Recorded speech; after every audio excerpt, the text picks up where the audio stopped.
رسول اللہ صلی اللہ علیہ وآلہ وسلم نے اپنی محرومہ صاحبزادی حضرت زینب کو غسل دینے کے وقت فرمایا تھا کہ غسل دہنی طرف سے دو اور اعضائے وضو سے غسل کی ابتدا کرو۔ رسول اللہ صلی اللہ علیہ وسلم جوتا پہننے، کنگھی کرنے، وضو کرنے اور اپنے ہر کام میں دہنی طرف سے کام کی ابتدا کرنے کو پسند فرمایا کرتے تھے۔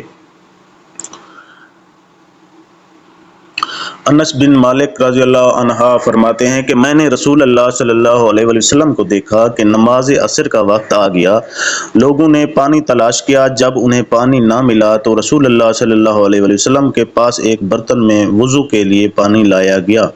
رسول اللہ صلی اللہ علیہ وسلم نے اس میں اپنا ہاتھ ڈال دیا اور لوگوں کو حکم دیا کہ اسی برتن سے وضو کریں۔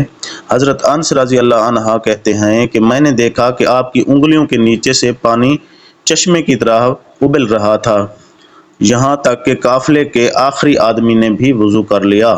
سبحان اللہ۔